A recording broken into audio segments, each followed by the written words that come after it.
The rain hit Pine Street like a grudge being settled.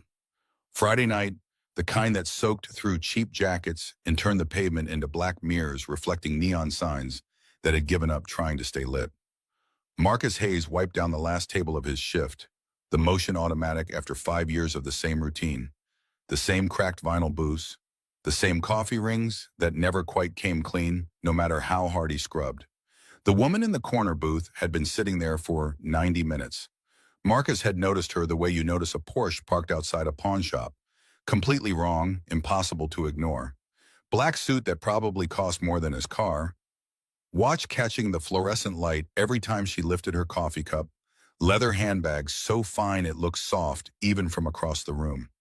She'd ordered one slice of apple pie, touched maybe 3 bites, nursed the same cup of coffee until it had to be cold. What she hadn't done was tip. Marcus picked up the receipt from the register where she'd left it 10 minutes ago, walking out into the rain without a word. $8.50. The tip line was blank, not even a slash through it, just empty white space like she'd forgotten he existed the moment the transaction cleared. He felt the disappointment settle low in his gut, familiar as an old injury. Rich people rarely tipped well. They thought showing up was generosity enough. He moved to clear her table, stacking the barely touched pie plate, and that's when he saw the envelope. White, crisp, folded once, tucked beneath the edge where the plate had been. On the outside, in handwriting too precise to be accidental, 7 words. For the waiter who remembers names. Marcus's hands were shaking when he opened it, though he couldn't say why. Inside was a single sheet of paper and a business card thick enough to feel expensive. The note read, I need to see you. This is not charity. This is a proposal. Come to Sterling Enterprises tomorrow at 10 a.m. Ask for Catherine Sterling. Don't ignore this. The business card was embossed, the kind of thing that costs money just to print. Catherine Sterling. She's CEO, Sterling Enterprises. Marcus knew that name. Everyone did. Forbes had ranked her among the richest self-made women in the country. Tech industry, philanthropy, the kind of person who moved through the world like she owned it.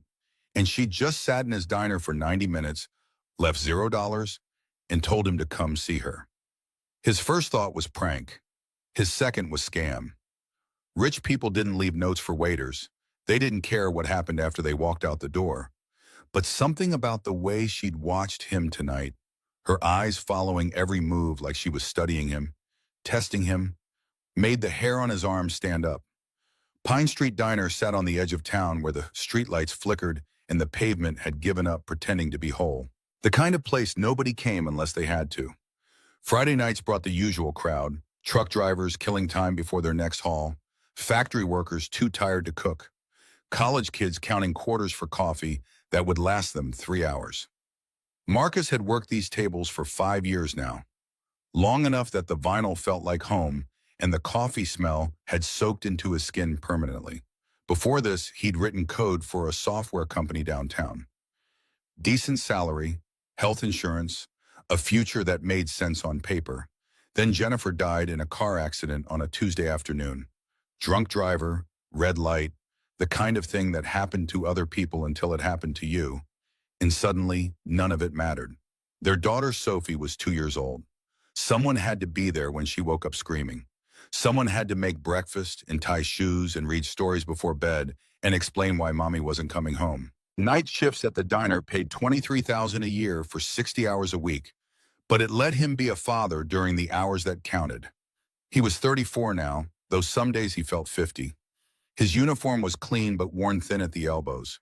His smile came easy because he'd learned that kindness cost nothing, and in a place like this, it was the only currency that mattered.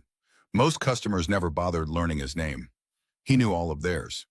Frank Martinez sat at the counter tonight, trucker cap pushed back, telling a story about a load of refrigerators he'd hauled to Montana in a blizzard. Marcus had heard the story twice before, but he listened anyway, nodding in the right places, because Frank needed someone to hear it more than Marcus needed to not hear it again. The whiskey glass sat between Frank's weathered hands, amber liquid catching the light. Marcus reached across and slid it farther down the counter, out of easy reach. Frank's eyes were already half glazed, the kind of drunk that thought it was sober enough to drive. You're gonna fall asleep at the wheel if you keep that up, Frank. Frank waved him off but didn't reach for the glass. You worry too much, kid. Someone has to. At booth 3, Amanda Foster hunched over a textbook, nursing coffee that had gone cold an hour ago. 19 years old, studying nursing at the community college. Counting out coins on more than one occasion, with her face going red when she came up short. Tonight she'd ordered the cheapest thing on the menu, dry toast and water. When Marcus brought the check, he'd already crossed out the total and written 0. Her eyes went wide when she saw it. Marcus, I can't. You can. Pay it forward someday. She looked like she might cry. Marcus moved to the next table before she could argue, because accepting gratitude always felt harder than giving help. At 9 o'clock, his phone buzzed in his pocket. He stepped into the kitchen where Tommy Wilson was scrubbing down the grill, 50 years of kitchen work carved into his face in grease burns and scars. Tommy caught Marcus's eye and nodded without looking up. They'd worked together long enough that permission didn't need words. Marcus answered on the second ring. Hey, sweetheart. Sophie's voice came through, small and sleepy, the way it always did when she called this late. Daddy, I miss you. When are you coming home? The words hit him in the chest every time, a clean punch that never got easier. Not until late, baby, but Mrs. Henderson is right next door if you need anything. I know. I just wanted to say goodnight. 5 years of this. 5 years of missing bedtime and school plays and the sound of her breathing in the next room. Jennifer used to say he was the best father she knew. He wondered what she'd think now, if she could see him working tables while their daughter called from an empty apartment to say goodnight because she was lonely. Good night, Sophie, I love you. Love you too, Daddy. He stayed there after she hung up, staring at the cracked tile floor, phone warm in his hand. The industrial dishwasher hissed behind him. Tommy kept scrubbing, giving him space. Eventually, Marcus pushed back through the kitchen doors because standing still hurt more than moving. That's when he noticed the woman in the corner booth for the first time. Really noticed her. She didn't fit. That much was obvious from 20 feet away. Her suit was black and sharp, the kind tailored to fit like a second skin. The watch on her wrist was understated but unmistakable. Marcus had seen enough luxury to recognize the real thing. Her handbag sat on the seat beside her arm, leather so fine it practically glowed under the fluorescent lights. She'd been sitting there for over an hour now, 1 cup of coffee, 1 slice of apple pie she'd barely touched. No phone in her hands, no book, no laptop, just sitting there, watching. Marcus had refilled her coffee twice, and both times she'd barely acknowledged him, just a slight nod, eyes moving past him like he was furniture. He approached with the pot again, forcing his customer service smile. Can I warm that up for you, ma'am? She looked up. Her eyes were dark and measuring, the kind that saw too much, processed too much, cataloged everything about you in the time it took to blink. 40-something maybe, though money had a way of hiding age. No wedding ring, no smile. Hope the coffee's warm enough for this cold night, ma'am. It's fine. Her voice was smooth, controlled, the kind that never wasted words or asked twice for anything. Marcus retreated. Something about her made him uneasy in a way he couldn't name. She didn't belong here and she knew it, but she stayed anyway, watching him move through his section like he was an exhibit at a museum. Across the diner, Frank was getting loud again, voice rising as the whiskey hit. Marcus caught his eye and Frank settled down, sheepish. At booth 3, Amanda was packing up her books, mouthing thank you one more time. Marcus waved her off. The woman in the corner watched all of it, her expression never changing. At 10:30, she stood and walked to the counter. Marcus met her at the register, suddenly aware of how his uniform smelled like fryer grease and how his shoes had a hole starting in the left sole. Just the coffee and pie? Yes. The total came to $8.50. She handed him a credit card without looking at him. No please or thank you, just the expectation that he'd know what to do. He ran it, gave her the receipt to sign. She signed it, left the merchant copy on the counter, and walked out into the rain. Marcus looked down at the receipt. The tip line was blank. $0, nothing. He'd expected it, but it still stung, the casual dismissal of it, the way she'd treated him like a vending machine. Insert card, receive coffee, walk away. He folded the receipt and moved to clear her table, and that's when he found the envelope. Inside was the note. Inside was the impossible. The rest of his shift passed in a haze. Marcus cleared the tables and refilled coffee and smiled at customers while his brain tried to process what he'd just read. Catherine Sterling wanted to see him. A billionaire had left him a note. This is not charity. This is a proposal. The words repeated in his head like a song he couldn't shake. By the time he got home, it was 2:30 in the morning. The apartment was dark except for Sophie's nightlight, the little yellow star plugged into the wall that she'd had since she was a baby. He checked on her first, always first, standing in her doorway watching her sleep. She was curled around her stuffed rabbit, hair tangled on the pillow, breathing soft and even. 7 years old, and already she'd learned to fall asleep alone, to wake up in an empty apartment, to be brave when her father wasn't there. His phone buzzed. An email. He squinted at the screen, the brightness too sharp for this hour, and read it twice to make sure he understood. Subject: Important update on tuition. Sophie's school was implementing a new enhanced learning program. Next semester's tuition was increasing from $1,200 to $1,800, a 50% jump, due in 6 weeks. Marcus's bank account had $340 in it, $340 between him and the next rent check, between him and groceries, between him and keeping the lights on. He did not have $1,800. He would not have $1,800. Not in 6 weeks, not in 6 months. Sophie couldn't transfer schools. She had friends there, teachers who knew her, a routine that kept her grounded in a world that had already tilted too far sideways when her mother died. Taking that away would break something in her that Marcus didn't think he could fix. He sat on the edge of his bed and stared at the wall. The note from Catherine Sterling felt heavy in his pocket, heavier than paper should feel. What kind of proposal? What could a billionaire possibly want from a waiter? Rich people didn't help poor people without wanting something in return. That was how the world worked. He'd learned that lesson the hard way, more than once. But then he thought about Sophie, about the email, about $340 that would never stretch to $1,800, no matter how he tried to make the math work. If there was even a 1% chance this could help her, could he really walk away? He lay down but didn't sleep. The ceiling had a water stain in the corner that looked like a map of somewhere he'd never been. Jennifer smiled at him from the photo on his nightstand, forever 32, forever healthy, forever about to say something he'd never get to hear. The night before she died, she'd kissed Sophie's forehead and told him, "Give her the life I couldn't give her." He'd been trying. God, he'd been trying. Working 60-hour weeks, smiling at customers who didn't see him, counting pennies, saying no to his daughter's request for things that cost $15. But trying wasn't the same as succeeding. Trying didn't pay tuition. Trying didn't change the fact that he was failing the one promise that mattered. At 6 in the morning, Sophie crawled into his bed, hair a mess, eyes still half closed with sleep. She pressed her face against his shoulder, and he wrapped his arms around her, this small, warm weight that was the only reason he got up anymore. "Did you sleep well, Daddy?" "I did, sweetheart." The lie came easy. 5 years of practice. "I had a dream about Mommy. She said she was proud of us." His throat closed up. He pulled her closer, breathing in the smell of her shampoo, cheap stuff from the dollar store, but it smelled like hope anyway. "She is, baby.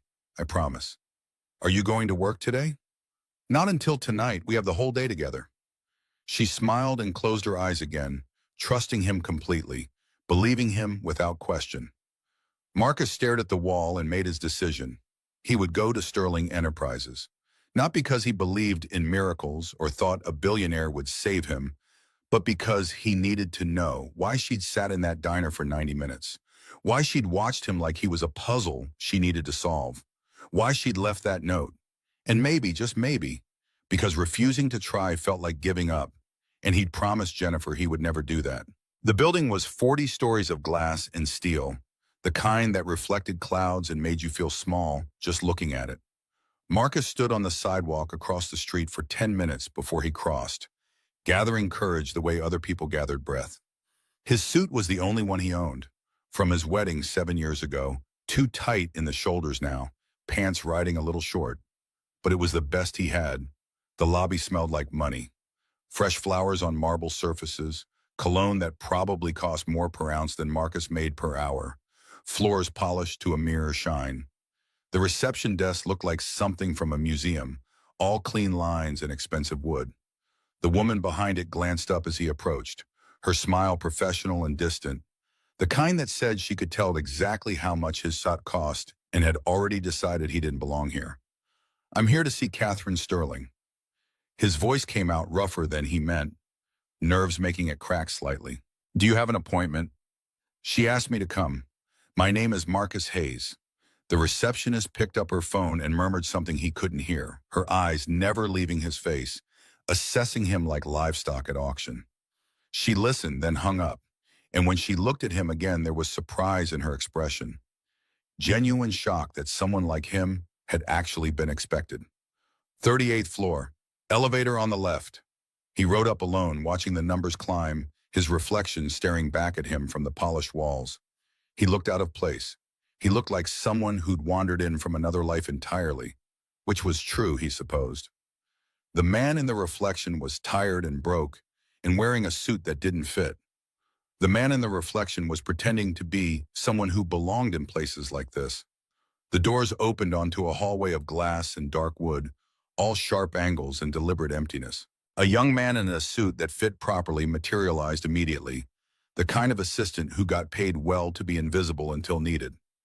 "Mr. Hayes, right this way." They walked past offices where people sat at computers worth more than Marcus's car, past conference rooms with views that stretched to the horizon. The assistant stopped at a set of double doors at the end of the hall, knocked twice, and opened them without waiting for an answer. "Mr. Hayes is here." Catherine Sterling stood behind a desk that could have fit Marcus's entire apartment. The office was massive and minimal, all clean lines and natural light flooding through floor-to-ceiling windows that overlooked the city like a kingdom. She wore a different suit today, charcoal gray, and her hair was pulled back in a way that made her look sharper somehow, more severe. "Thank you, David." The assistant nodded and left, closing the doors behind him with a soft click that sounded final. Catherine gestured to the chairs across from her desk. "Please sit." Marcus sat. She didn't, not immediately. Instead, she walked to a small table near the window where an expensive coffee maker sat, the kind that ground beans fresh, the kind Marcus had only ever seen in magazine ads. She made 2 cups in silence, each movement deliberate, and then brought them both to the desk and sat across from him.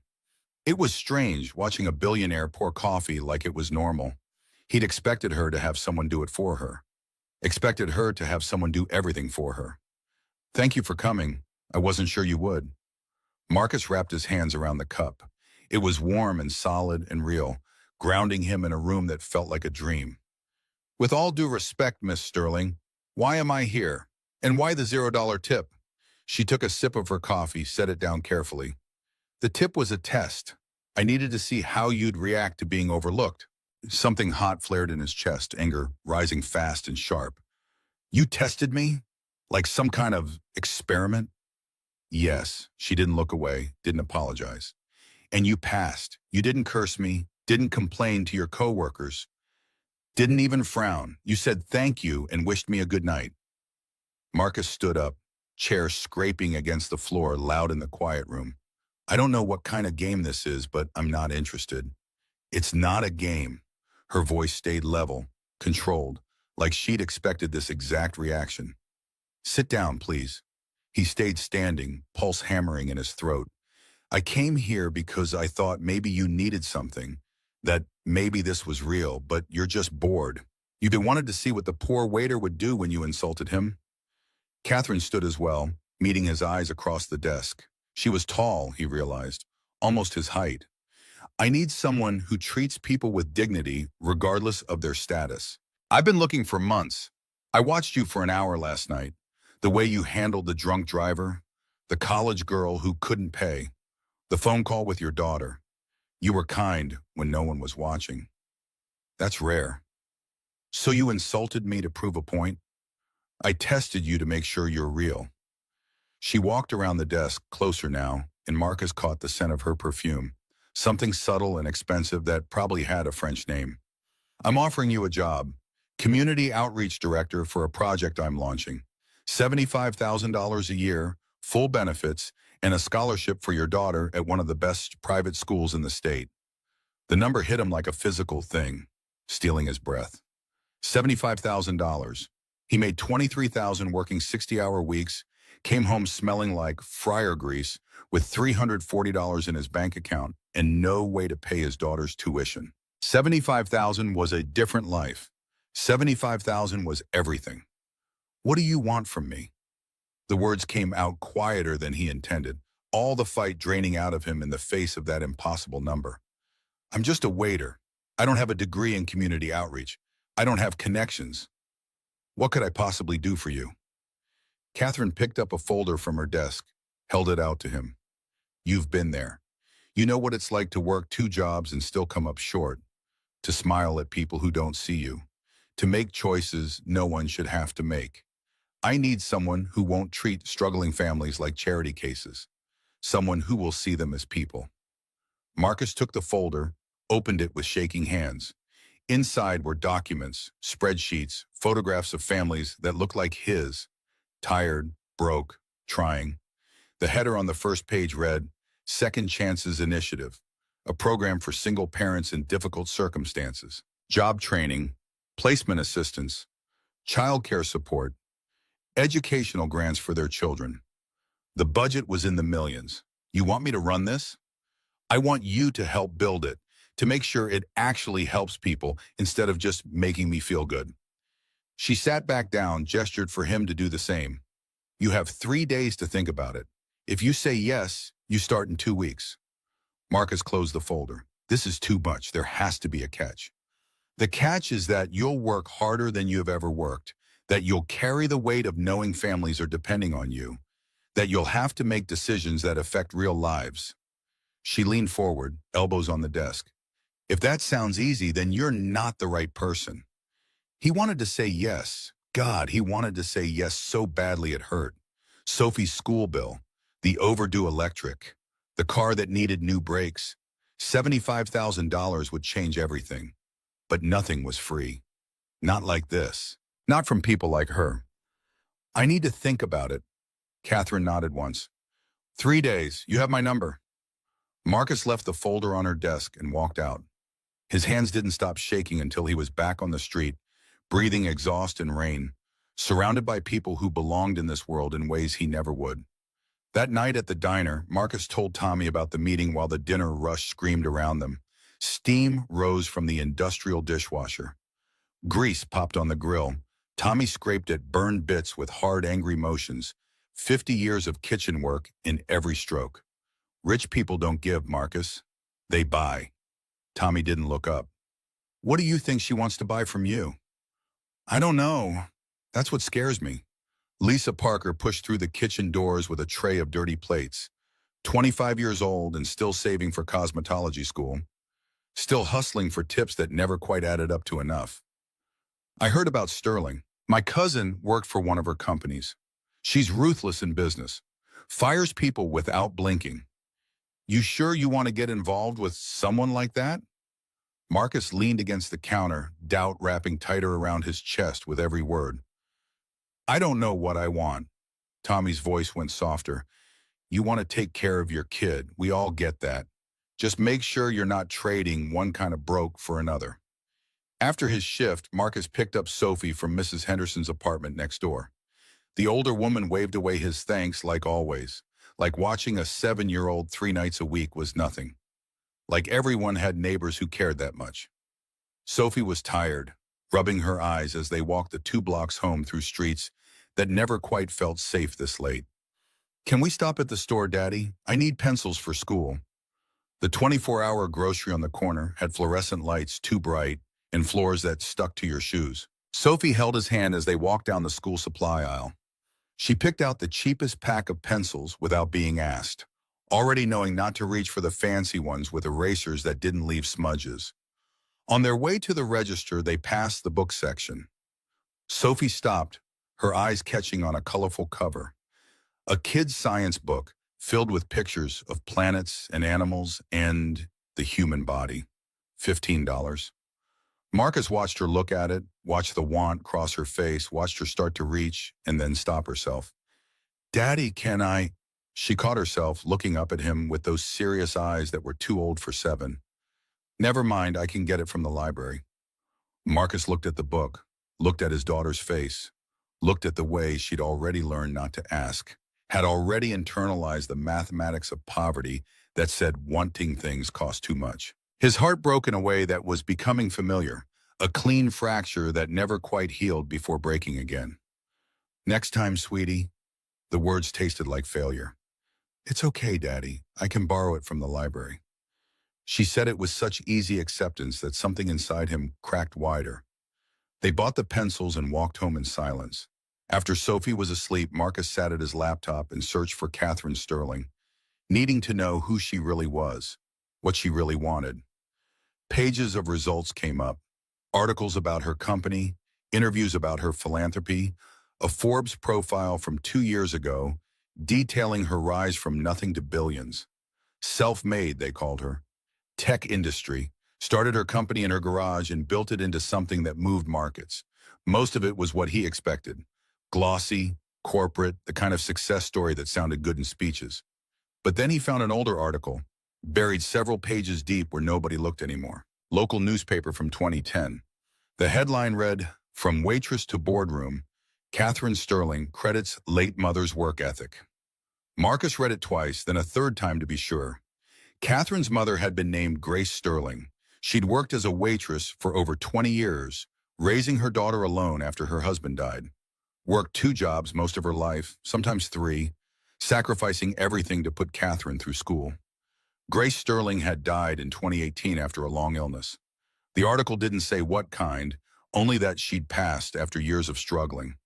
Marcus stared at the screen until his eyes burned. Catherine's mother had been a waitress, a single parent, just like him. This wasn't random. This wasn't some billionaire looking for a project. This was personal. This was about her mother. He called the number on Catherine's card the next morning. The assistant answered, but Catherine picked up within 30 seconds, like she'd been waiting. "Mr. Hayes?" Marcus didn't bother with pleasantries. "I need to know the real reason." "Why me? The actual reason." Long silence on the other end. Then, "Come back to my office, 2 o'clock. He was there at 1:45. This time, Catherine met him in the lobby herself, which surprised him enough that he almost didn't follow when she gestured toward the elevators. She led him not to her office, but to a smaller conference room with a single window overlooking the parking garage. They sat across from each other at the table, and for the first time since he'd met her, Catherine Sterling looked uncertain. "My mother's name was Grace." Her voice was quiet, controlled the way someone's voice gets when they're holding something heavy. "She raised me alone. My father died when I was 3. She worked as a waitress at a place called Rosie's Diner. 2 shifts a day, sometimes 3. Exhausted all the time, but she never complained, not once." Marcus listened without interrupting, watching emotions cross her face that the careful makeup couldn't quite hide. "When I was 15, she got hit by a drunk driver on her way home from work. Broke her back. 3 surgeries, physical therapy for months. We had insurance, but it wasn't enough. We were going to lose everything." Catherine's hands folded tight on the table, knuckles going white. "There was a man who used to come into Rosie's every morning. My mother said he was poor, worked construction, could barely afford breakfast. But when he heard what happened, he organized a fundraiser, got the whole neighborhood involved, raised enough to cover most of the bills." She looked out the window at nothing. "My mother tried to find him after she recovered, wanted to thank him, pay him back, but he was gone, moved away, someone said. She never got to thank him. It bothered her for the rest of her life." Marcus felt something shift in his chest, pieces of a puzzle clicking into place. "And you're looking for him?" "He died 5 years ago. I found out too late." Catherine turned back to him, and her eyes were wet, though no tears fell. "But I saw in you what my mother saw in him. Dignity without arrogance. Kindness without expectation. She used to say he always remembered her name, even though she was just the woman who poured his coffee. You do the same thing. You see people. So this is about your mother. This is about honoring what she valued, what she taught me. Catherine's voice went firm again, the emotion locked back down where it couldn't show. I'm not choosing you because you're poor. I'm choosing you because you're good. There's a difference. Marcus wanted to believe her, wanted it so badly he could taste it, sweet and dangerous as poison. But belief had burned him before. What if I fail? What if I'm not good enough? My mother wasn't good enough by society's standards, never finished college, worked minimum wage her whole life. Catherine leaned forward, but she was good. That's what matters. He sat with that for a long moment, turning it over in his mind, testing it for holes. I need to talk to my daughter. Of course. That night, Marcus made Sophie her favorite dinner, macaroni and cheese from a box with hot dogs cut up in it, the kind of meal that cost $3 and made her smile like he'd given her the world. After they ate, he sat her down on their worn couch and pulled her into his lap. Sophie, I need to talk to you about something important. She looked up at him with Jennifer's eyes, serious and trusting. Okay, Daddy. He told her about the job offer, about the money, about the school, kept it simple, watched her face for any sign of worry or fear. She listened without interrupting, nodding in the places that made sense to her. Would we have to move? No, baby. Same apartment, same neighborhood. Would you still work at night? No, I'd work during the day. I'd be home for dinner every night. Her face lit up in a way that made his chest hurt. Really? Really? She threw her arms around his neck and Marcus held her tight, breathing in the smell of her cheap shampoo and thinking about all the nights he'd missed, all the dinners he hadn't been there for, all the times she'd fallen asleep alone because he was pouring coffee for strangers. Then you should do it, Daddy. I miss you at dinner. Okay, I will. But the next day, before Marcus could call Catherine back, before he could say yes to the impossible, everything fell apart in the way things always seem to fall apart right when hope started creeping back in. Someone at Sterling Enterprises talked to the press. Maybe the receptionist who'd looked at him like he was dirt on her expensive shoes. Maybe the assistant who'd led him down those pristine hallways. It didn't matter who. What mattered was that by noon a local news website was running a story. Billionaire Sterling plucks waiter from diner for high-paying position. What's the real story? The article was full of speculation, questions about why a successful CEO would hire someone with no experience, implications about their relationship that stopped just short of saying anything actionable. The insinuation was clear enough. By afternoon, everyone at Pine Street Diner knew, and by the time Marcus showed up for his shift that night, the whispers had already started. Tommy wouldn't look at him. That was how Marcus knew it was bad. Tommy, who'd worked beside him for 5 years, who'd covered his shifts when Sophie got sick, who'd never judged him for anything. Tommy kept his eyes on the grill like the burgers required his complete attention. Lisa gave him sad, pitying glances from across the diner. Frank Martinez nursed his coffee at the counter without telling any stories. Amanda Foster, the nursing student who'd graduated last spring and still came back sometimes, avoided his eyes entirely. The other customers whispered behind their menus, heads bent together, voices low enough that Marcus couldn't hear the words, but loud enough that he knew they were about him. Ray Murphy, the owner, pulled Marcus aside before the dinner rush hit. 58 years old with gray hair and a beer gut, wearing the same stained apron he'd worn for 20 years. He put a hand on Marcus's shoulder the way you'd touch someone at a funeral. Marcus, I don't know what's going on with you and that woman, but be careful. People are talking. There's nothing going on. It's just a job. Ray's expression said he didn't believe that for a second. I believe you, son, but the world's not kind to people who rise too fast. Just watch yourself. The worst part came at 7 o'clock. Marcus was refilling coffee when his phone rang. Sophie's school, the number he'd learned to recognize with dread because it never brought good news. He stepped into the back hallway, away from the customers and the noise, pressing the phone to his ear. Ms. Peterson's voice came through careful and concerned, the tone teachers used when they had to deliver bad news to parents who were already struggling. Some of the kids at school had heard their parents talking. They'd been teasing Sophie all day, calling her dad names Marcus had to ask her to repeat because he didn't understand them at first. Gold digger, sugar baby. They were saying he was sleeping with Catherine Sterling for money. that he was using her, that he'd sold himself for a fancy job he didn't deserve. Sophie was 7 years old. She didn't understand the words, but she understood the venom behind them, the way her friends had turned on her, the way the other parents looked at her now like she was contaminated. Marcus left work early for the first time in 5 years. Ray didn't argue. Mrs. Henderson met him at the door when he got home. Sophie's small form visible behind her, face red and blotchy from crying. The older woman squeezed his arm without saying anything because there was nothing to say. Sophie ran to him the moment Mrs. Henderson stepped aside. Marcus caught her and held on, feeling her shake with sobs against his chest, her tears soaking through his uniform. She was too young for this, too young to understand why people were cruel, why the world punished you for things that weren't your fault, why trying to climb out of poverty meant everyone around you wanted to push you back down. "Daddy, why are the kids being mean? They said you did something bad. Did you?" The question hit him harder than any insult could have. Marcus pulled back enough to look at her face, at Jennifer's eyes staring up at him full of confusion and hurt. "No, baby, Daddy didn't do anything wrong." "Then why are they saying those things?" "Because people don't always understand, but it's going to be okay." Sophie's lip trembled.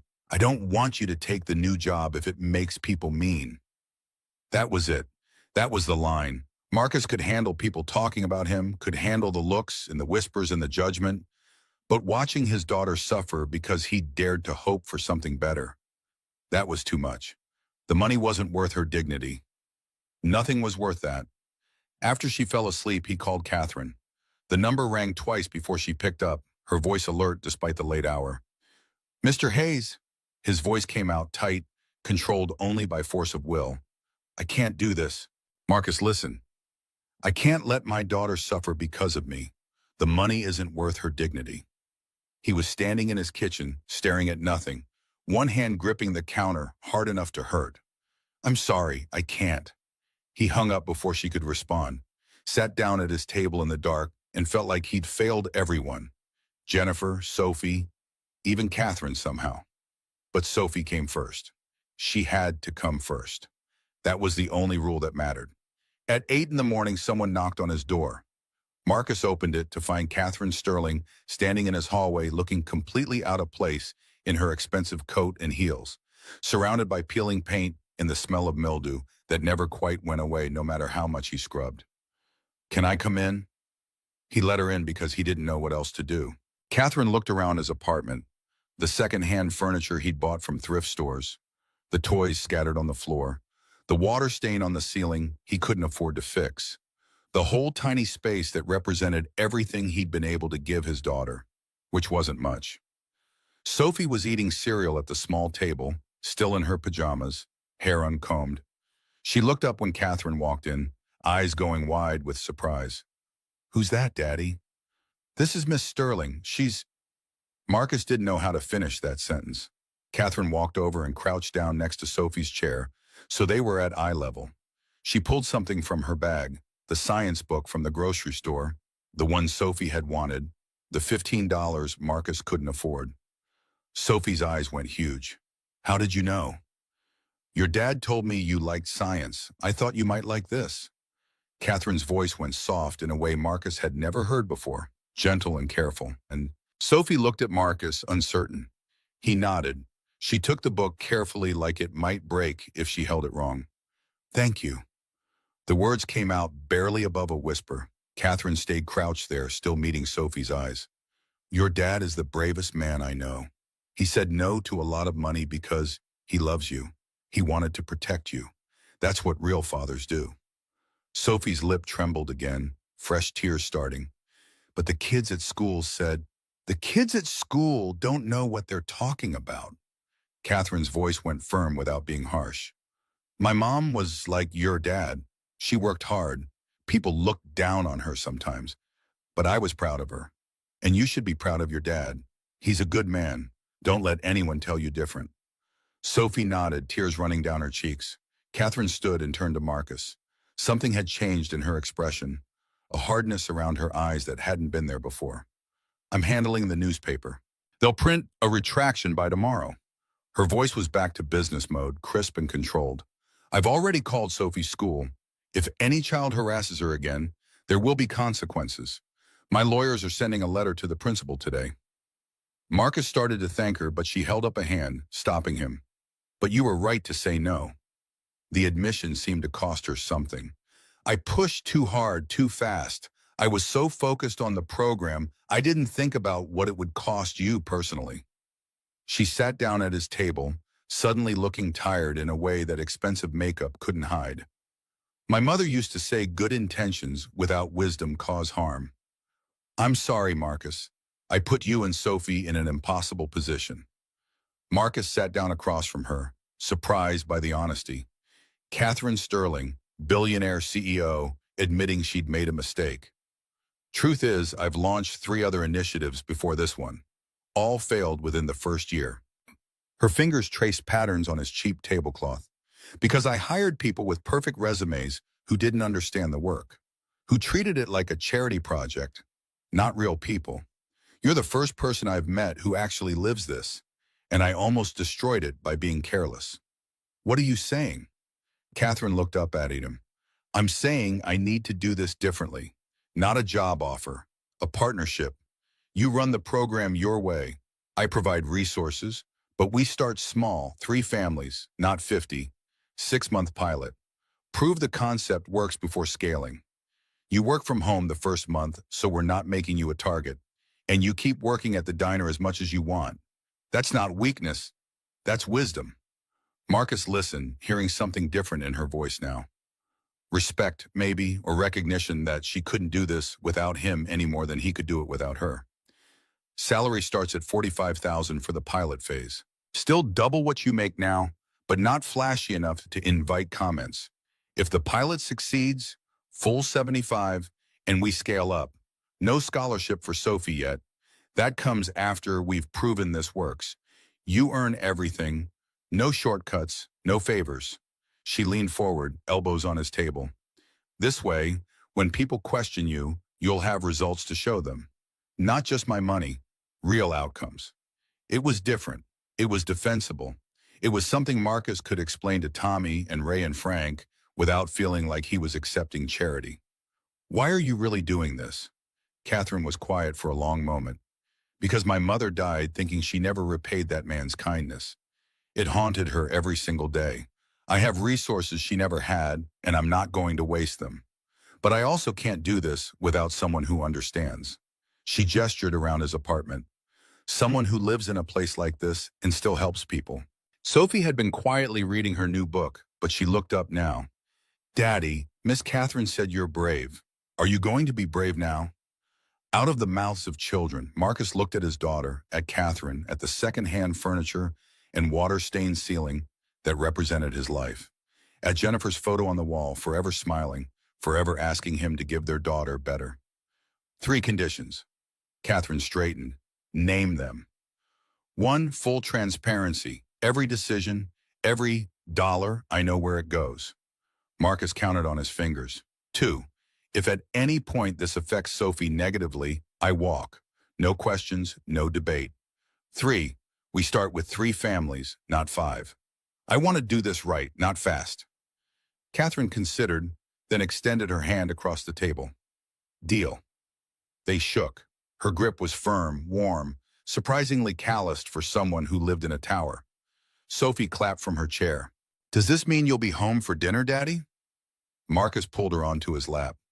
Every night, baby. Catherine's phone rang. She answered, listened, her expression going grim. When? I'll be right there. She hung up and looked at Marcus. There's a problem. The newspaper didn't just speculate about us. They're running a follow-up story tomorrow.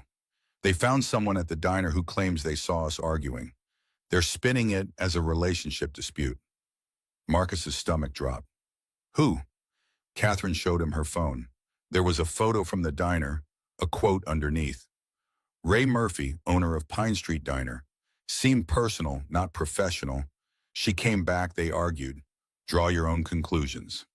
Marcus went to the diner immediately. Catherine insisted on coming, which made it worse somehow.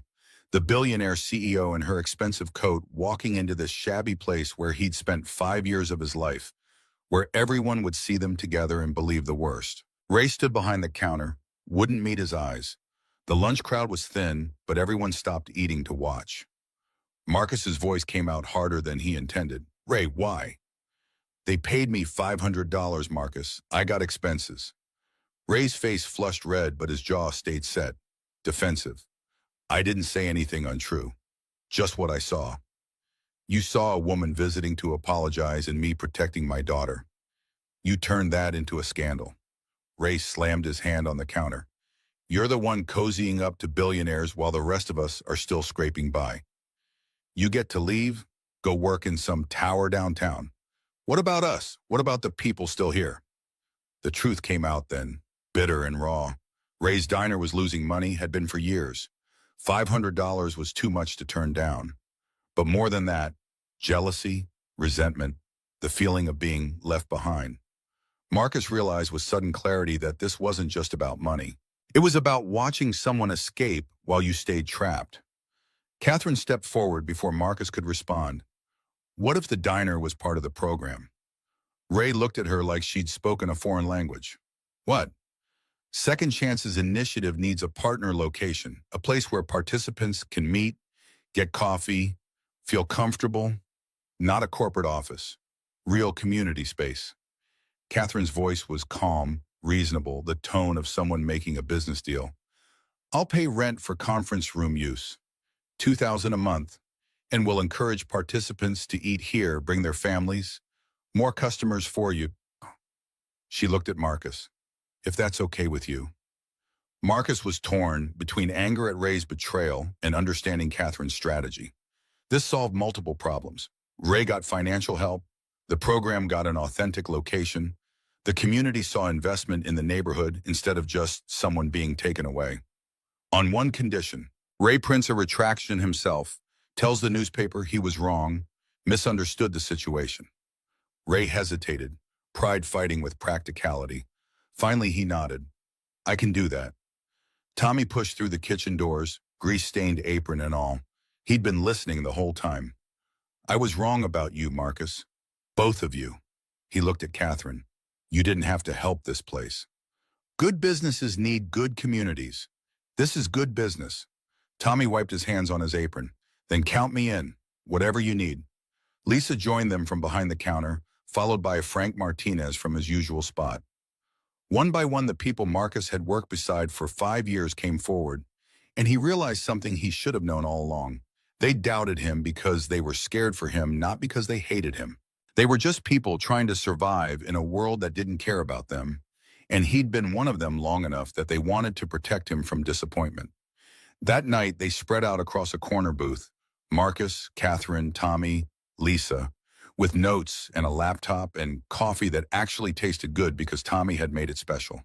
Planning a program that might actually work, might actually help people if they didn't screw it up. We need families who will trust us but also have a real chance of success, Marcus said, pen tapping against his notepad. Can't set people up to fail. Tommy leaned back, arms crossed. There's Diana Chen, single mom, 2 kids, works overnight, stocking at the grocery. Smart woman, reliable, just needs a break. Lisa nodded. And Kevin Brooks, young guy, painter, puts himself through art school, comes in here late nights, orders the cheapest thing on the menu. His work is good. I've seen photos on his phone. Marcus added a name. Amanda graduated nursing school last year. She's working at City Hospital now but drowning in student debt. Could use job placement, help, financial counseling. Catherine took notes on her laptop, fingers flying across the keys. What do they actually need? Not what I think they need. What would actually help them? Diana needs childcare more than anything. Marcus had thought about this all day. She can't take a better job if she can't afford care for her kids. That's the bottleneck. Tommy nodded. Kevin needs materials, studio space. He's talented but works from a tiny apartment. Can't create properly when you're living in a closet. Amanda needs loan consolidation, Lisa added. Maybe help finding a roommate to reduce rent. The debt payments are killing her. She's working 2 jobs and getting burned out. Catherine stopped typing, looked up. So, not one size fits all, customized support based on what each person actually needs. Exactly. Marcus met her eyes.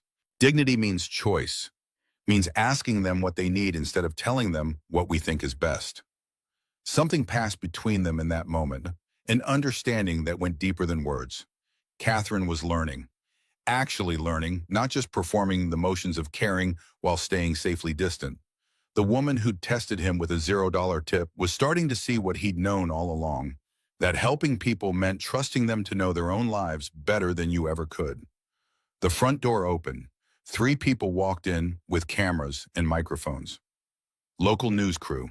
The reporter was a woman in her 30s, aggressive smile, predatory eyes.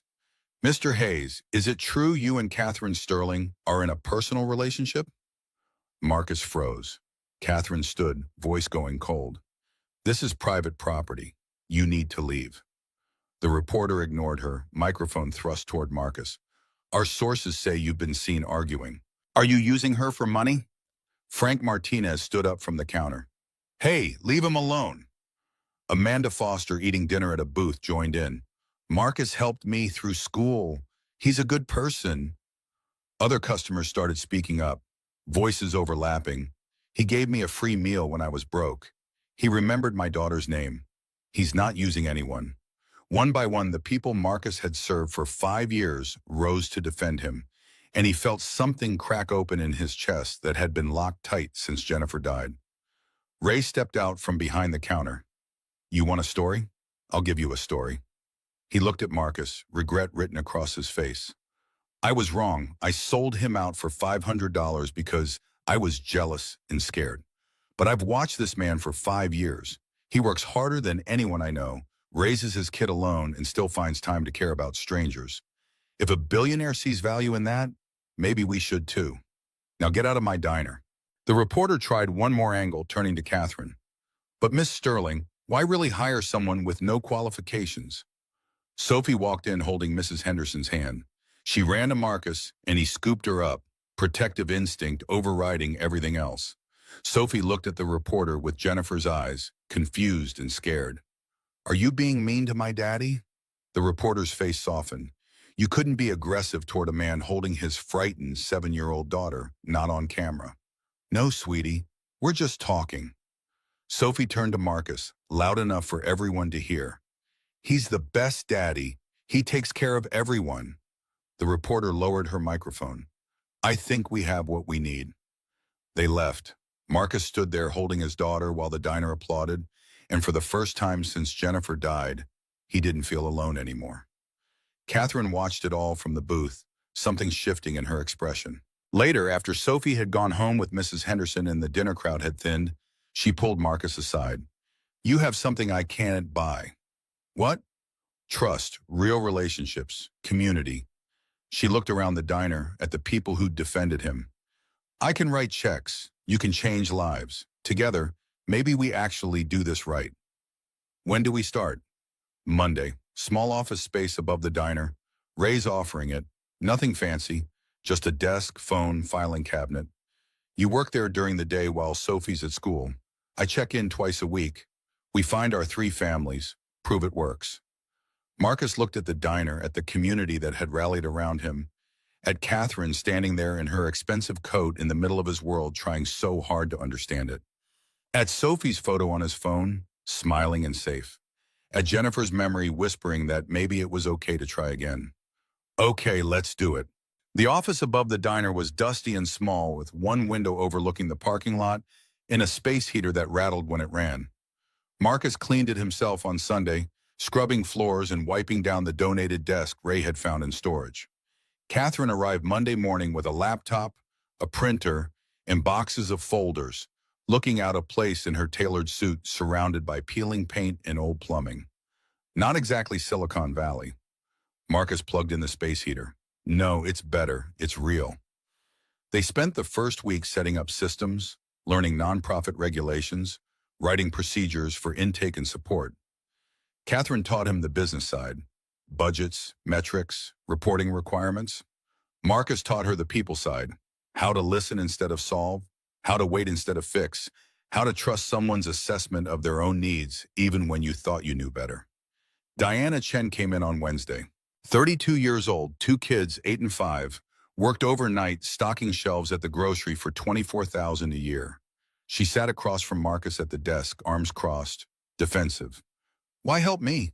What do you want? Nothing. Just want to see you succeed. Diana's eyes narrowed, searching for the trap. People don't do nice things for free. I know how that feels. Marcus leaned back in his chair. What do you need, really need, not what you think I want to hear? Something in his voice must have convinced her because Diana's shoulders dropped and tears started. Childcare. I can't take a day job without it. And teeth fixed, lost 2 molars, can't afford the dentist. I'm embarrassed to smile in interviews. Marcus made notes. Okay, what else? That's it? Just those 2 things and I could get out of this hole. She wiped her eyes. I want to do medical billing. There's a 10-week course at the community college. If I could take that, get my teeth fixed, have someone watch my kids, I could make $42,000 a year at the hospital. That's everything.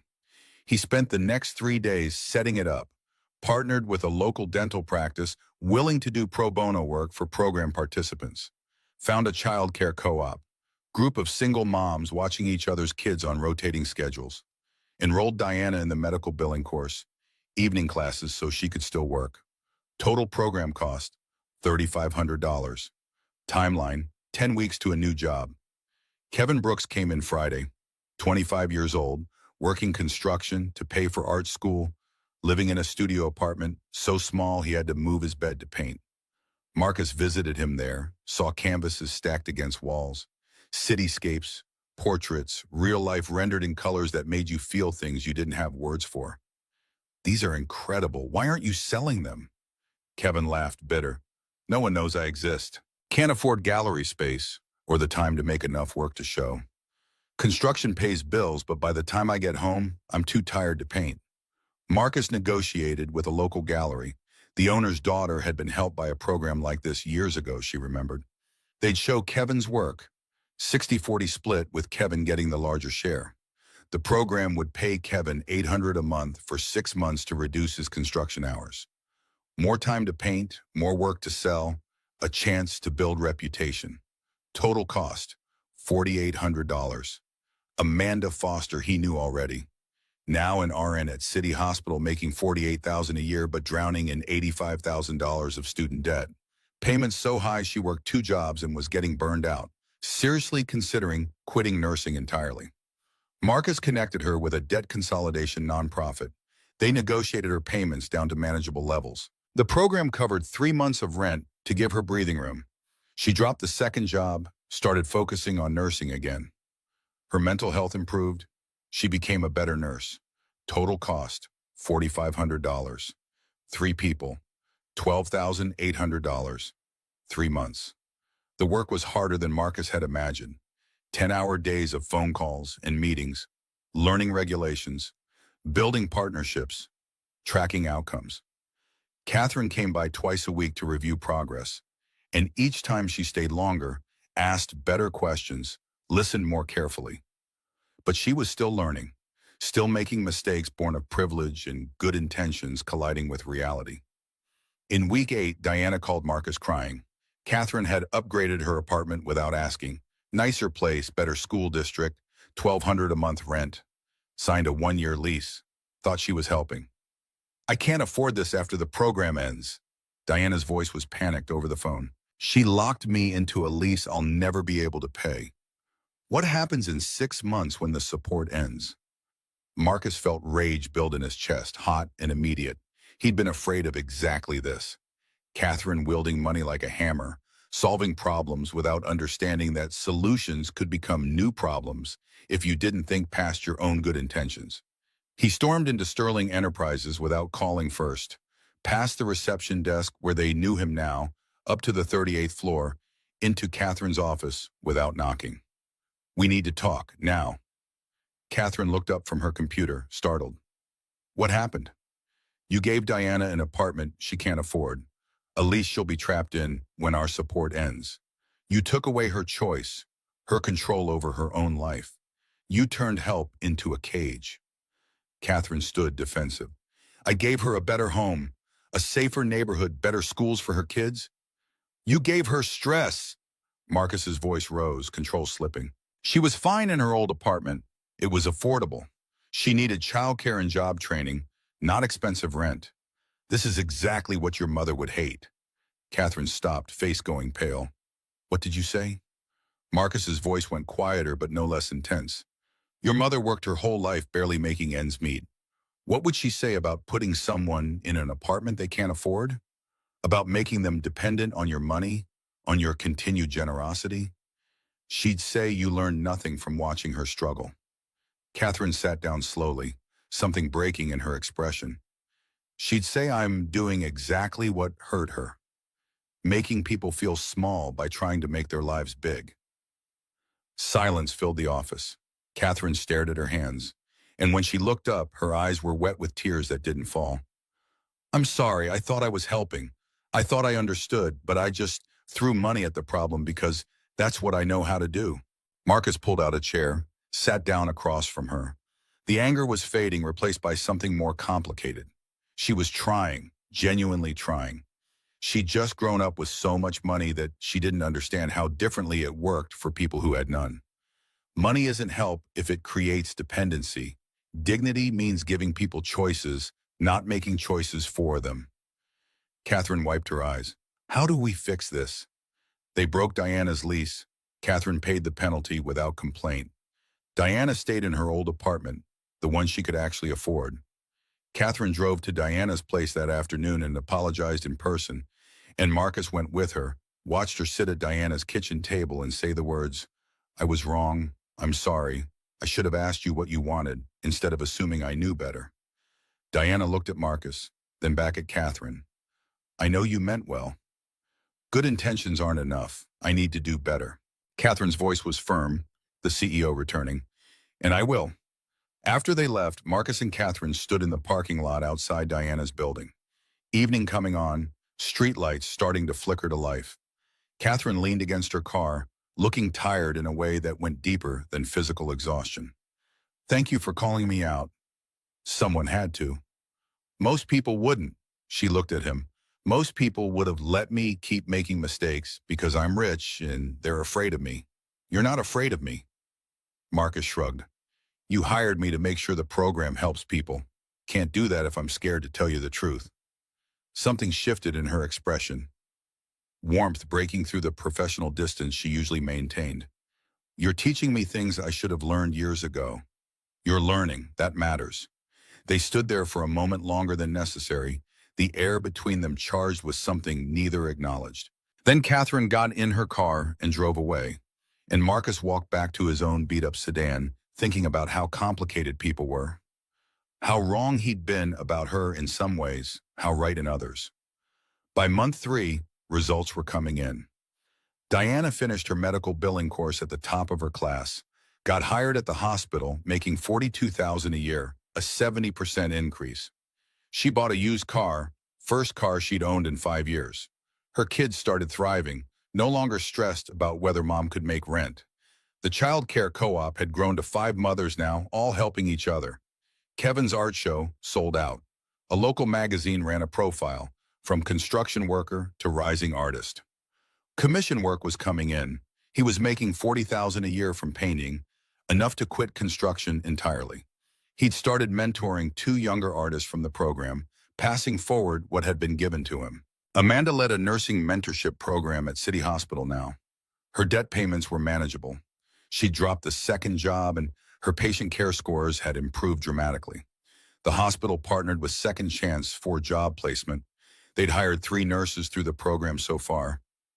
3 families, $12,800, 3 lives transformed. But Marcus had also learned hard lessons about failure.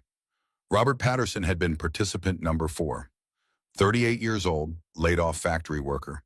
The program got him into welding certification, state-of-the-art training that should have led to jobs paying $60,000 a year.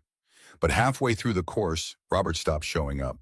Marcus visited his apartment, found him drunk at 2 in the afternoon, place smelling like despair and unwashed dishes. I can't do this. I'm too old, too broken. Robert's voice was slurred, eyes unfocused. You're not. You just need to give it time. You don't get it. Some of us can't be saved. Robert stood up swaying. Now get out. Marcus left, sat in his car outside Robert's building for 20 minutes trying to figure out what he'd done wrong, what he could have done differently. Eventually he drove to the diner and sat at the counter staring at cold coffee until midnight, feeling like a failure. Catherine found him there. She didn't say anything at first, just sat down beside him and waited. I lost one. I know. I did everything right. Why didn't it work? Catherine was quiet for a long time. Because people have free will. You can't save everyone. You can only offer the chance. Robert has to want it. You can't want it for him. But my whole job is helping people. You are, but helping isn't controlling. You're learning what I learned with Diana's apartment. We can't force outcomes, only create opportunities. She put her hand on his arm, brief contact that felt like an anchor. You gave Robert a chance. He chose not to take it. That's not your failure. That's his choice, and you have to respect it even when it hurts. Marcus looked at her hand on his arm, at the genuine compassion in her eyes, and felt something shift between them. She wasn't just his boss or his partner. She was becoming something else. Friend, maybe, or something he wasn't ready to name yet. Someone who understood the weight he carried, who didn't try to make it lighter, but just sat with him in the darkness until morning came. 2 months later, Catherine's quarterly board meeting was approaching. She'd been funding the pilot from her discretionary budget, but scaling the program required board approval. That meant presenting results, defending expenditures, convincing 12 wealthy board members that this was worth millions of dollars. They were in the office above the diner, going over metrics, when Catherine closed her laptop and looked at him with worry in her eyes for the first time since they'd met. When will you tell them about the program? Next week. Board meeting is Thursday. They're not going to like it. Catherine shook her head. They care about ROI, return on investment. How do I quantify what you've done? Put Diana's smile in a spreadsheet? Measure Kevin's newfound confidence in dollars? Marcus leaned back in his chair. Then maybe you're using the wrong metrics. That's what I'm afraid of. She stood, walked to the window, stared out at the parking lot. If they say no, if they refuse to fund this, then we find another way. She turned to look at him. You'd keep going even if they cut us off? Too many people counting on this now. Marcus stood, joined her at the window. We don't stop. We just figure out a new path. Sophie's voice drifted up from downstairs. She was visiting after school, doing homework at the counter while Tommy watched her. Catherine smiled at the sound. Your daughter's right, you know. You never give up. Learned it from her mother. They stood there at the window, close enough that Marcus could smell her perfume, feel the warmth radiating from her. The moment stretched, loaded with things neither of them knew how to say. Then Catherine stepped back, professional distance reasserting itself like a shield. I should get back to the office. Prep for Thursday. After she left, Marcus sat down at his desk and stared at the wall, trying not to think about the way his pulse had quickened when she stood close, the way he'd wanted to reach out and touch her hand, the way Jennifer's photo smiled at him from his wallet like she was giving permission he wasn't ready to ask for. 3 months into the pilot program, Catherine started showing signs Marcus should have recognized sooner. Dark circles under her eyes that makeup couldn't hide anymore, weight dropping from her already slim frame, hands trembling slightly when she poured coffee. She was running Sterling Enterprises and overseeing the pilot simultaneously, 90-hour weeks that would break anyone eventually. Marcus cornered her in the office above the diner on a Tuesday afternoon. When's the last time you actually slept? Catherine didn't look up from her laptop. I'll sleep when the board approves the program. You're going to collapse before then. I'm fine. But her voice lacked conviction, and when she reached for her water glass, she knocked it over instead. Reflexes too slow, coordination failing. Thursday morning, the day of the board meeting, David called Marcus at 7 a.m.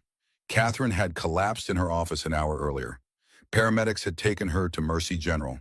Exhaustion, dehydration, blood pressure spiking dangerous levels.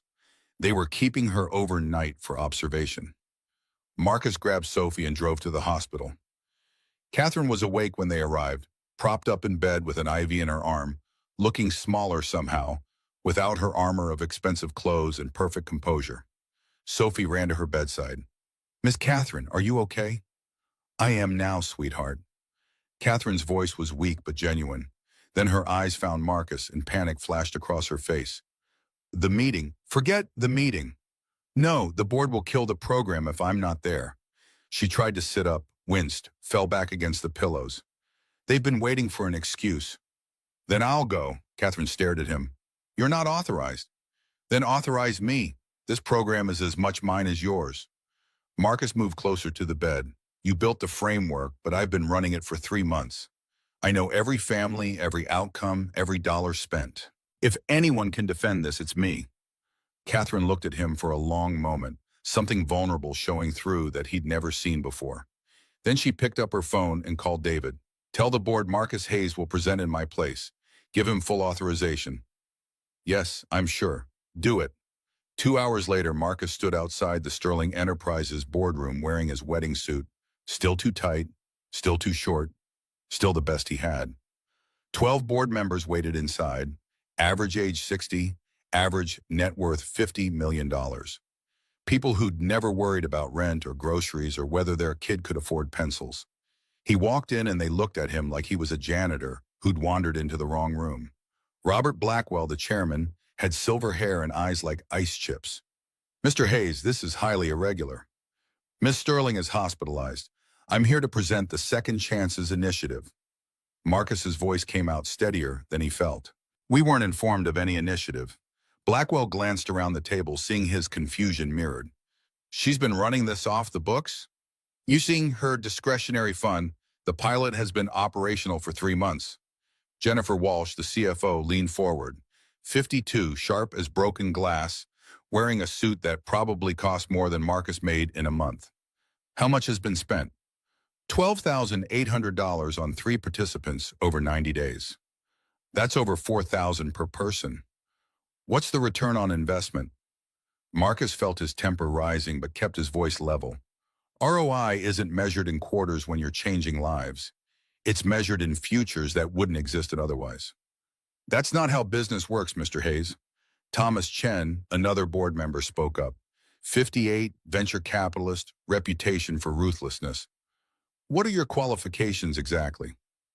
I was a waiter before this. Stunned silence. Then actual laughter from 2 members. Chen's expression hardened. And Miss Sterling put you in charge of a company initiative. What were you doing? Serving her coffee? The implication was clear. Ugly. Marcus's hands clenched, but he forced them to relax. She put someone who understands poverty in charge of fighting poverty. Revolutionary concept, I know.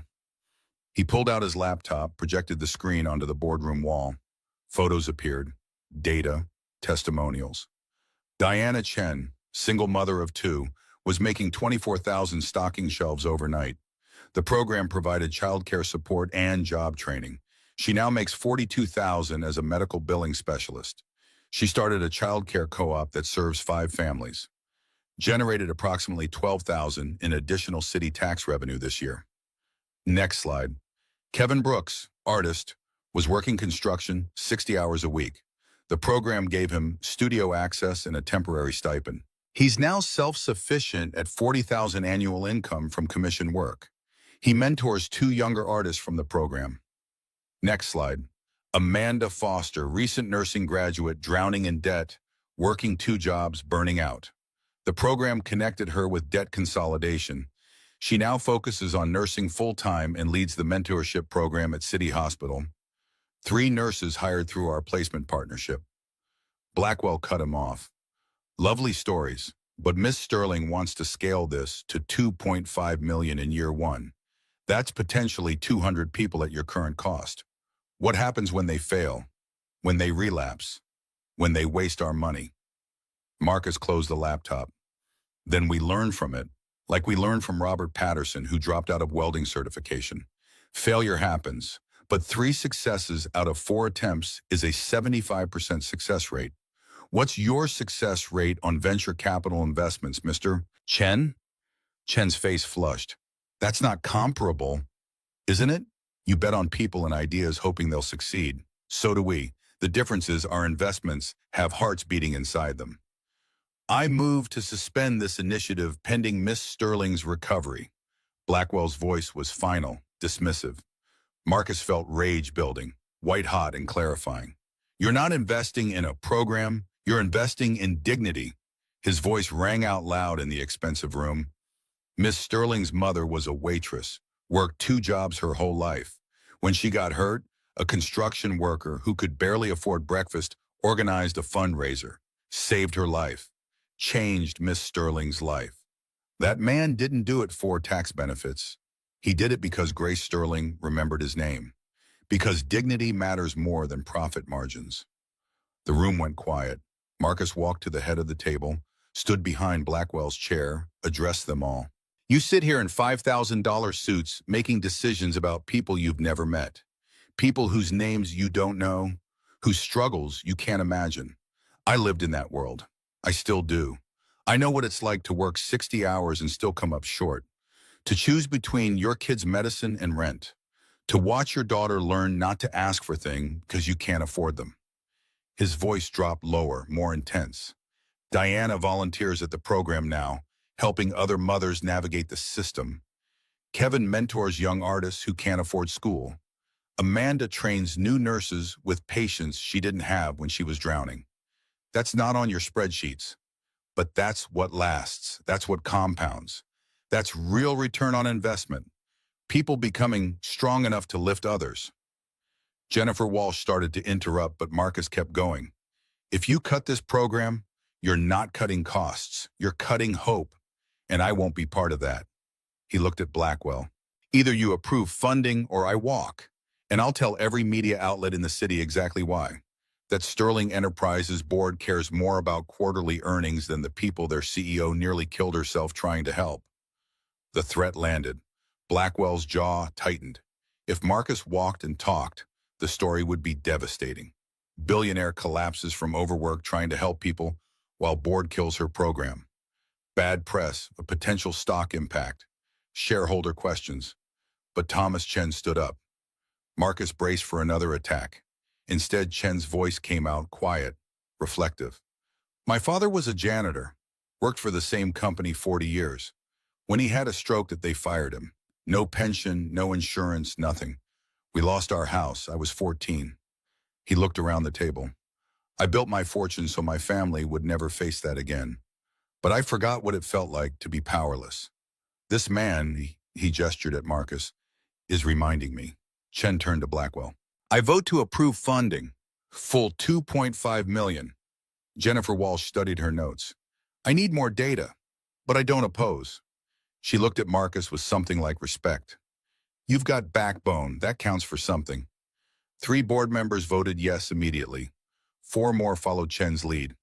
2 voted no, including Blackwell. 3 abstained. The motion passed 7-2 with 3 abstentions. The program would continue, would expand, would get its chance. Marcus nearly collapsed with relief. He thanked them and walked out before his legs gave out, made it to the elevator before the shaking started. Rode down to the lobby and sat on a marble bench trying to remember how to breathe. His phone rang, Catherine calling from the hospital. David just told me, you did it. We did it. You built it. I just defended it. Her voice was warm, proud, intimate in a way that made his chest tight. No, you saved it. Thank you, Marcus, for everything. Get some rest. I'll come by tonight. I'd like that. Over the next 5 months, the program expanded carefully. By month 5, they were serving 25 families. Marcus hired a small team, 3 case managers, 1 administrator. The office above the diner grew to occupy 2 rooms. Catherine recovered and returned to work, but with mandatory breaks that Marcus enforced personally, showing up at her office to drag her away from her desk when she worked too late. They grew closer during those months. Coffee meetings that lasted longer than necessary. Dinners to discuss the program that turned into conversations about everything else. Marcus felt something shifting between them. Something that scared him because it felt like betraying Jennifer's memory, but also felt right in a way he couldn't deny. Sophie noticed. Miss Catherine makes you smile, Daddy, like you used to smile in the pictures with Mommy. Marcus pulled her onto his lap. Is that okay with you? Sophie nodded seriously. Mommy would want you to be happy. She told me in my dream. Month 8 brought a crisis that tested everything Marcus thought he knew about trust and mercy. He was reviewing financials when he noticed something wrong. Small discrepancies, amounts that didn't quite add up. $15,000 missing over 2 months. He spent 3 days tracking the trail, sick dread building as the pattern emerged. Patrick Sullivan, 32 years old, case manager Marcus had hired 4 months ago. Good credentials, seemed genuinely committed to the work. The money had gone out in small amounts, vendor payments, supply purchases, except the vendors didn't exist and the supplies never arrived. Marcus confronted him in the office on a Friday afternoon. Patrick's face crumbled immediately, all pretense gone. "My mother has cancer. She needed surgery. Insurance wouldn't cover it." His voice broke. "I was going to pay it back, I swear." Marcus felt torn in directions he couldn't reconcile. Patrick had stolen from families depending on this program, from people with nothing. But his mother really was sick, really did need surgery, really would die without it. $15,000 was the difference between life and death, and Patrick had made the choice any son might make. "You betrayed every person we're trying to help." "I know, I'm sorry, I was desperate." Desperate doesn't excuse theft. Marcus stood up, started pacing the small office. "You could have come to me, we could have figured something out. Instead, you stole from people who have less than you do." He called Catherine. Then he called Thomas Chen, the board member who'd supported him, who understood what poverty did to people's choices. They met at the diner that night. Marcus, Catherine, Chen. Patrick's mother really was dying. Surgery cost $18,000. Patrick had stolen 15, was desperate for the rest. Chen listened to everything, sipping coffee Tommy had made special. Finally he spoke, voice measured and thoughtful. "Your instinct is compassion. That's good. But compassion without accountability enables bad behavior. Here's what I recommend. Fire Patrick. He broke trust. But offer a repayment plan, $15,000 over 5 years, no interest. If he defaults, press charges. His mother's surgery? The program pays it as a grant, not a loan. We don't punish dying mothers for their sons' crimes. That's not justice, that's cruelty." The wisdom of it settled over Marcus like clarity after confusion. Justice wasn't revenge. It was holding people accountable while still honoring their humanity. They implemented it exactly as Chen suggested. Patrick was fired, devastated but accepting the terms. His mother's surgery was scheduled and paid for, $18,000 from program funds. External auditors were hired, 2 signature rules implemented. Trust had to be earned now, not assumed. Marcus learned something crucial in that moment. Helping people meant sometimes saying no, sometimes drawing lines, sometimes letting consequences teach lessons that kindness alone couldn't. The program got stronger for it. Less naive, more sustainable. By month 12, Second Chances Initiative had served 48 families. Success rate held at 73%. 35 families thriving, 13 still in progress or having dropped out. Local press started covering them positively. 3 more cities wanted to replicate the model. Marcus's salary had increased to the full $75,000 after the board approval. He'd moved to a 2-bedroom apartment. Sophie finally had her own room, but stayed in the same neighborhood, same building even, just 1 floor up. Then the city budget crisis hit. Municipal deficit, social services getting cut, nonprofits losing funding. Councilman James Wheeler, fiscal conservative with political ambitions, proposed eliminating all discretionary grants to private initiatives. Second Chances used several city partnerships for job placement and resource referrals. If Wheeler's proposal passed, the program would lose legitimacy, access, the infrastructure that made it work. The city council hearing was scheduled for a Thursday afternoon in late November. Marcus would have to testify, defend the program publicly, convince 12 council members that this was worth saving. Catherine couldn't come. Conflict of interest, Sterling Enterprises did business with the city.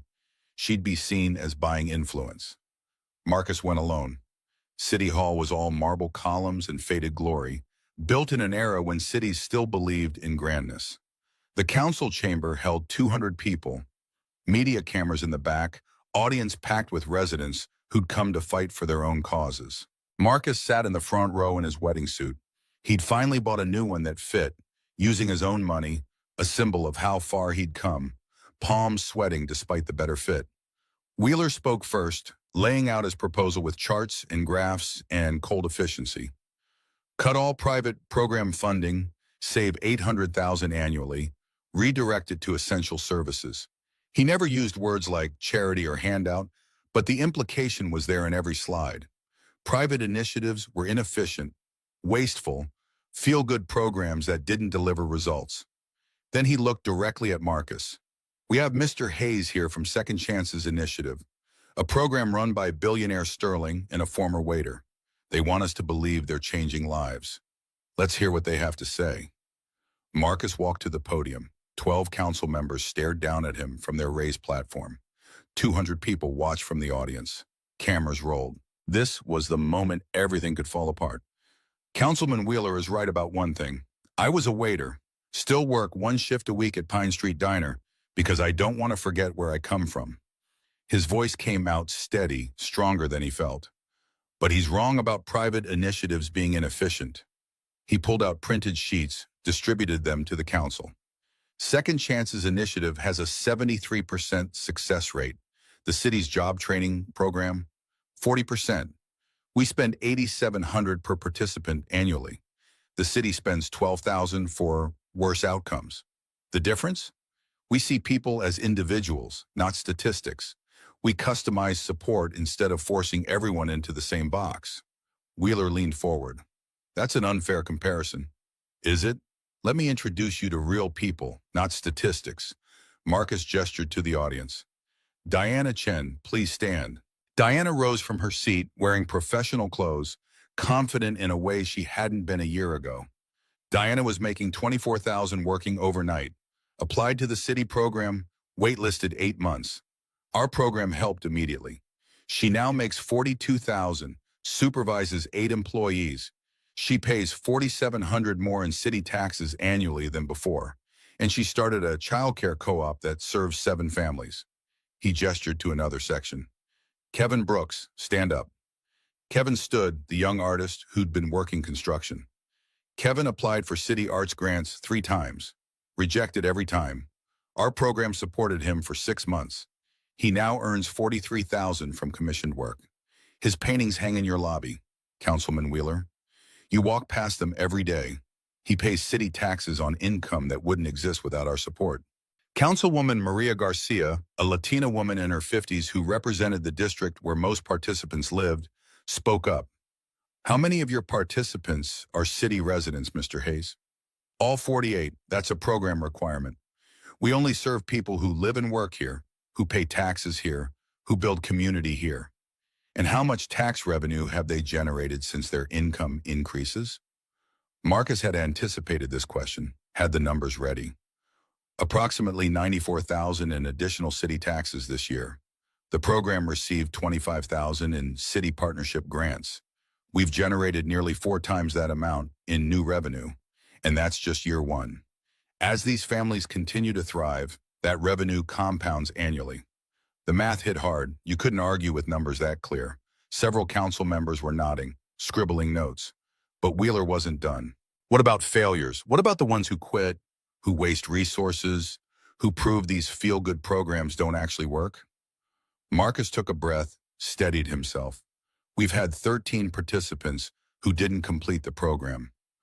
Robert Patterson was one. Couldn't finish welding certification due to struggles we couldn't overcome. We tried to help, but he wasn't ready. That hurt. Still hurts. His voice went quiet, genuine. But failure is part of any investment, Councilman. Your own business ventures have failed sometimes. You don't stop investing because some bets don't pay off. You learn from failures and improve the model. This isn't venture capital, isn't it? Marcus's voice rose, passion breaking through. You're betting taxpayer money that your programs will help people. So are we. The difference is we're winning our bets more often than you are. 73% versus 40%. Those numbers don't lie. He moved away from the podium, addressing the entire chamber now. His voice went softer, more personal. My wife Jennifer died 5 years ago. Drunk driver, red light, gone in an instant. The EMTs who came, they tried everything. The nurses at the hospital, they fought for her. She died anyway, and I don't blame them. They did their best with the resources they had. His eyes found Amanda in the audience, standing in her nursing scrubs. But if we keep cutting programs that help people like Amanda Foster stay in their jobs, if we keep dismissing ordinary people as inefficient or unworthy, then who's going to be there next time? Who's going to save your wife, your daughter, your mother when they need help? Who's going to show up when everything falls apart? The chamber went completely silent. Even Wheeler had no response. Marcus let the silence stretch, let the question hang in the air, where no one could ignore it. Maria Garcia picked up her papers. I have another question, Mr. Hayes. How many of your participants have gone on to volunteer or mentor others? Marcus smiled. 28, Diana's childcare co-op, Kevin mentoring young artists, Amanda training new nurses. They're not just taking anymore. They're giving back, building community, making this city stronger. Garcia looked at her fellow council members. Seems to me a program that generates 4 times its cost in tax revenue, while also creating volunteers and mentors, is exactly the kind of partnership the city should be expanding, not cutting. Another council member spoke up, David Kim, who represented the downtown district. I move to continue city partnerships with all qualifying private programs, with Second Chances Initiative as the model for evaluation criteria. The vote happened quickly after that, 9-3 in favor of continuing partnerships and creating a qualification framework. Wheeler's proposal didn't just fail, it was reversed into something better. Second Chances was safe, and the model they'd built would now help other programs prove their worth. Marcus walked out of City Hall into afternoon sunshine, feeling like he could finally breathe. Diana and Kevin and Amanda caught up with him on the steps, surrounding him in a group hug that felt like vindication, like family, like proof that all the struggle meant something. That night there was celebration at the diner. Ray closed early, hosted a private party. All the program participants came, bringing their families, their kids, their gratitude. Tommy cooked actual good food. Lisa served with a smile. Sophie ran around playing with the other children, happy in a way Marcus hadn't seen since Jennifer died. Catherine arrived late, slipping in quietly, but Sophie saw her and ran over immediately. Miss Catherine, we won. Daddy was amazing. Catherine's eyes found Marcus across the crowded diner, and something passed between them that felt like more than friendship, more than partnership. Something neither of them had been brave enough to name yet. Later, after most people had gone home and Sophie had fallen asleep on a booth bench, Marcus and Catherine stood outside in the parking lot. The night was cold and clear, stars visible despite the city lights. They'd been moving toward this moment for months, but neither had been ready to cross the line. You've changed everything, Catherine said quietly, her breath visible in the cold air. We changed it together. No, you changed me. She looked at him, vulnerability showing through all her careful defenses. I came into that diner a year ago thinking I knew how to help people, thinking money solved problems, that I could fix things from a distance. You taught me that dignity matters more than dollars, that listening matters more than solving, that real change happens slow, with patience, with trust earned, not assumed. Marcus moved closer, close enough to see the flecks of gold in her dark eyes. You taught me it's okay to need help, that accepting support isn't weakness, that starting over doesn't mean forgetting what came before, just making room for what comes next. I haven't been able to stop thinking about you, Catherine whispered. Haven't been able to imagine my life without you in it anymore. I know, me neither. Marcus reached up, touched her face, felt her lean into his hand. But I need you to understand, Sophie comes first, always. And Jennifer, his voice caught, Jennifer will always be part of who I am. I know, I wouldn't want it any other way. Catherine covered his hand with hers. I'm not trying to replace her. I'm just hoping there's room for me, too. Marcus thought about Jennifer, about the promises he'd made, about the photo that still sat on his nightstand. And he felt, for the first time since she died, like she was giving him permission. Like she'd want this for him, like moving forward didn't mean leaving her behind. He kissed Catherine in the parking lot of Pine Street Diner, and it felt like beginning again. Like second chances weren't just for other people, like Maybe broken hearts could heal if you were brave enough to try. 18 months after that first Friday night with the $0 tip, Marcus was working his regular shift at the diner. He'd kept his promise, one night a week, every Friday, no matter how busy the program got. It was his anchor, his reminder that success didn't mean forgetting where you'd come from. The program now served 90 families across the city. 3 other cities had launched their own versions using the second chances model. Marcus had a team of 12. Catherine had cut back to 60-hour weeks and looked healthier than she had in years. Sophie was in 3rd grade, thriving, confident in ways that made Marcus's heart swell. She called Catherine by her first name now, had stopped asking when they were getting married, and started just assuming they would. Marcus and Catherine had moved slowly, carefully, honoring both Jennifer's memory and Sophie's needs. But last month, Catherine had finally stayed over for the first time, and Sophie had come running out of her room in the morning yelling, "You're still here!" with such joy that both adults had started crying. Tonight the diner was quiet, the Friday rush having passed. Frank Martinez sat at the counter finishing his coffee, telling a news story Marcus hadn't heard before about a load of furniture he'd delivered to Seattle. A young woman in booth 3 was studying for finals, counting coins for coffee, her face going red when she came up short. Marcus brought her the check already marked 0. "Someone paid it forward for you. Just do the same someday." She looked up with tears forming. "Really? Thank you so much. I really needed this tonight." "I know the feeling. Study hard." Then Marcus noticed the young man in the corner booth, mid-20s, clothes stained with paint. Not house paint, but the kind artists used, vibrant colors dried into the fabric. He'd been sitting there an hour with 1 cup of coffee, staring at the menu with the careful attention of someone counting every dollar. Marcus brought the coffee pot over. "Long day?" "Yeah, working 3 jobs, trying to save for art supplies. Can't afford the good stuff, you know? But the cheap paint doesn't layer right, doesn't last." The young man's voice was exhausted but still held passion when he talked about his work. "I know someone who might be able to help with that." Marcus pulled out a card, the program's card now, professional, legitimate.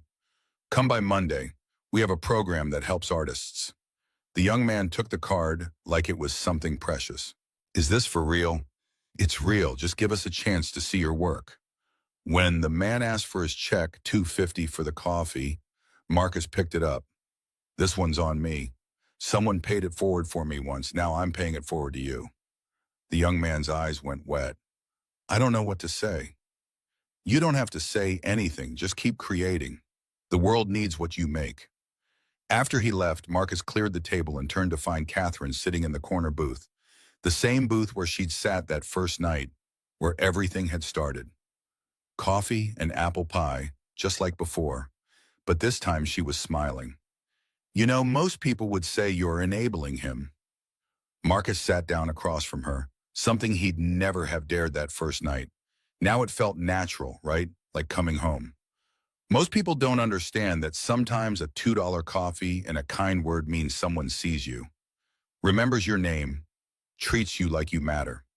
Catherine reached across the table, took his hand. The engagement ring he'd given her 3 weeks ago caught the light, modest by her standards, everything by his, chosen together because they were building something new that belonged to both of them. "I know, you taught me that." She stood to leave, placing bills on the table, $2.50s like always, the ritual they'd kept, with a folded note underneath. Marcus picked it up and read, "Still the best investment I ever made. Love you. Come home soon. See." He looked up and she was at the door, turning back to catch his eye. "Sophie's waiting up. She wants to show you her science project. Something about the life cycle of stars. The book you bought her is still paying dividends." Catherine smiled. "Best $15 I ever spent." Then softer, "See you at home." Marcus stood there holding the note, feeling the weight of the past and the promise of the future balanced perfectly for the first time since Jennifer died. He put the $100 in the team tip jar where it would be split tomorrow. Kept the note in his pocket next to the original one, the one that had started everything. This is not charity. This is a proposal. Sophie would be waiting at Catherine's penthouse. Their penthouse now, though Marcus still couldn't quite believe he lived in a place with a doorman and a view of the whole city. His daughter and the woman he loved, both proof that second chances were real, that dignity mattered more than money, that some tips changed everything. Tomorrow he'd meet the young painter at the office, see if they could help him the way they'd helped Kevin and 40 other artists. Tonight he was going home to his family, the old one he'd lost and the new one he'd found, both living together in his heart without contradiction. Outside, the rain had stopped. The streets were quiet. Marcus locked up the diner and walked to his car, still modest, still reliable, still his. He thought about that first night, standing at the same door in the rain with a mysterious note in his pocket and no idea his whole life was about to change. Some tips weren't measured in dollars. Some tips changed lives. And some tips kept changing them, rippling outward in ways you could never predict, from stranger to stranger to stranger, forward through time, forever multiplying, never ending, always becoming more. He got in his car and drove home to Sophie and Catherine, to the life he'd built from broken pieces, to the second chance he'd almost been too afraid to take. The note in his pocket felt warm. Tomorrow would bring new families to help, new challenges to face, new chances to pass forward what had been given to him. But tonight he was just going home, and that was everything. Word count, 6,000 pounds. Part 3 final. Complete. Adherence, exact outline. Climaxes 4 total. Board, embezzlement, resolution. City council, romantic resolution. Quotes, 6+ embedded. Ending, single integrated resolution. Timeline, clear markers. Character consistency. Fixed Amanda age issue. No double ending. Epilogue, naturally integrated.